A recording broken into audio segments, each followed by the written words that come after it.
여호와를 잊어버리는 이유 두 번째 말씀을 상고합니다. 본래 이 주제가 여기 11절부터 20절까지였는데 지난 시간에 11절부터 16절 상반절까지 세 가지 이유를 우리가 살펴봤습니다.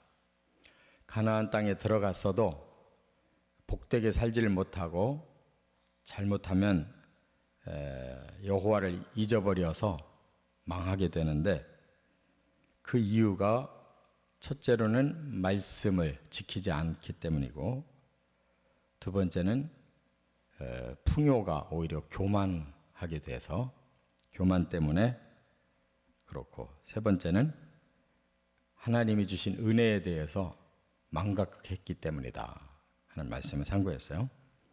그 다음에 오늘은 이제 네 번째부터 여섯 번째 이유를 하나님이 밝혀주시면서 경고를 하신 것입니다. 네 번째는 16절 하반절에 보면 마음이 해이해졌기 때문이다 하는 거예요. 광야에서는 하나님께서 시험을 하시고 또 그들을 낮추시는 훈련을 하셨다고 그랬어요. 여기 16절 하반절에 보면 그것은 사람은 훈련을 받아야 자기를 조절하고 이렇게 하나님 뜻에 순종하며 살 수가 있어요. 그런데 가나안 땅에 들어가서 이제 풍요로운 곳에서 마음껏 살게 될 때 광야 생활과 달라졌기 때문에 그들이 마음이 해이해진다는 거예요. 사람은 편안하고 풍요롭다고 해서 좋은 것만이 아닙니다. 완전한 사람이 될 때에는 그런 것을 다 누리면서도 바르게 살 줄을 알지만 그렇지 못할 때에는 사람은 바로 마음이 풀어진다는 거예요. 그래서 훈련 받으면 또 자신이 고난 앞에서 낮아지면 항상 정신을 차리고 힘은 들어도 그때가 올바른 자세로 사는 것인데 이게 좀 상황이 좋아지면 사람은 마음이 풀어져 가지고 그때부터 헛된 짓을 저지른다 하는 걸 말씀했어요. 그 다음에 다섯 번째가 17절과 18절에 보면 자신의 능력으로 재물을 얻었다고 착각하기 때문이다 하는 거예요. 풍요를 누리면서 그것을 이전에는 우리가 한 푼도 없던 자들인데 하나님이 다 이렇게 주셔서 누린다 하고 그걸 하나님께 감사하면서 살았는데 시간이 지나면서 그것이 이제 나중에는 다 자기들의 능력으로 우리가 이렇게 재물을 얻어서 누리고 있다. 이렇게 자기 공치사로 돌린다는 거예요.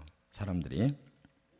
그렇게 되면 하나님께도 감사가 없고 자신을 스스로 높이고 또 자만해지는 거죠. 이와 같이 우리가 사실은 스스로 얻은 게 아닌데 하나님이 주셔서 누리고 있는데 그걸 몰라요. 예를 들면 돈을 잘 버는 사람들 처음에는 하나님이 이렇게 축복해 주셔서 잘 된다고 감사도 하고 하다가 이게 계속 잘 되면 나중에는 내가 뭔가 머리를 잘 쓰고 똑똑하고 내 기술이 좋고 뭐가 어떻고 해서 이렇게 잘 되는 거다라고 자신만만해요. 그러다가 어느 날부터 사업이 거꾸로지고 직장에서 쫓겨나게 되고 예전과 똑같이 했는데도 안 되기 시작하면 그때서 깨달아요. 이 내 능력으로 된 게 아니구나. 우리 사람의 건강도 마찬가지예요. 계속 건강한 사람은 다 자기가 이렇게 저렇게 관리를 잘하고 바르게 살기 때문에 이 건강이 유지되는 거다 이렇게 확신을 해요. 그래서 자기 건강에 대해서 아주 자신만만해 하다가 어느 날부터 이제 병이 들기 시작하고 아무리 치료해도 안 낫고 뭔가 자꾸 수렁으로 빠져드는 듯한 걸 느낄 때 그때 이제 한계가 오면 내가 건강을 지킨 게 아니구나. 근데 뒤늦게 깨달아 봐야 소용없어요. 저는 많이 봤어요. 건강하고 관리 잘한다고 잔시만만하게 남들에게 가르쳐주고 하던 분들이 60대 정상 피크에 올랐는데 하루아침에 다들 쓰러지고 암 걸리고 죽고. 왜 그런가 하니까 너무 자기를 과신해요. 이렇게 살면 망하는 길이다 하는 겁니다.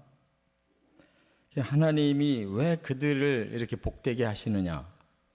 하나님이 재물 얻을 능력을 주셔서, 복을 주셔서 되는 것이고, 또 조상들과 언약을 맺은 것 때문에 그 후손들이 복받는 거지 그들 자신이 잘한 것이 아니다, 이렇게 말씀을 했어요. 끝으로 가장 결정적인 이유가 뭐냐? 19절 20절에 보면 다른 신을 따르기 때문이다. 결국 가나안 땅에서 이스라엘 백성들이 이제 점점 살아갈수록 눈에 보이는 게 뭐냐면 하나님보다는 우상이 눈에 보이는 거예요. 왜냐하면 가나안 사람들이 잘 살고 있었는데 그들이 섬기는 신, 바알신, 풍성한 축복을 준다고 하는 신, 아세라신, 자손을 많이 준다고 하는 신, 이런 신들이 가나안 땅에 인기 있는 신들이에요. 자기들 눈으로 보니까 가나안 사람들이 잘 살았던 것이 이것 때문이구나. 결국 여호와를 섬기는 건 굉장히 어렵고 율법을 지키라고 하니까 피곤하고, 이 가나안 신들은 복채만 주면 계속 복을 빌어주고 인간적인 이 쾌락과 안위를 자꾸 준다고 하니까 사람들의 마음이 전부 우상으로 돌아가는 거예요. 지금도 마찬가지예요. 사람들이 똑같이 살고 있어요. 그렇기 때문에 결국 하나님을 멀리하고 하나님의 진리를 따르지 않으면 사람들의 생각이 잘못되기 때문에 결국 망하는 길을 가게 된다, 그 말입니다. 그래서 가나안족들이 망한 것처럼 너희들이 똑같이 망하게 될 거다, 이렇게 하나님이 경고해 주셨어요. 그런데 이스라엘 백성들이 바로 이 꼴이 난 겁니다. 그래서 북이스라엘이 아수르에게 멸망당하고 남유다도 바벨론에게 멸망당해서 적어도 70년에서 150년 정도 또 떠들이 생활하다가 다시 또 돌아왔어도 또 망하고 또 망하고, 이스라엘이 그것을 통해서 철저히 깨달은 게 뭐냐면 이 하나님 말씀과 또 유일신 하나님을 섬기는 것만큼은 이건 변하면 안 되겠구나. 그래서 이스라엘 사람들이 성경 교육하고 하나님 믿는 거는 지독하게 지금 잘 믿어요. 그런데 또 너무 외골수로 그렇게 믿으니까 성경, 구약 성경, 율법은 잘 믿는데 복음을 안 믿어요. 그게 문제예요. 이렇게 중요한 건 여호와 하나님을 믿어야 되는 겁니다. 그리고 그 하나님이 사람을 구원하기 위해 주신 복음을 받아들여야 돼요. 엉뚱한 메시아를 기다리면 안 돼요. 이처럼 우리도 이 땅에서 복되게 사는 것도 좋지만 그거보다 더 중요한 것은 하나님의 말씀을 중심으로 하나님을 잘 경외하면서 사는 올바른 신앙생활이 더 중요하다는 거 꼭 기억하시고 살아가시기를 주의 이름으로 축원합니다.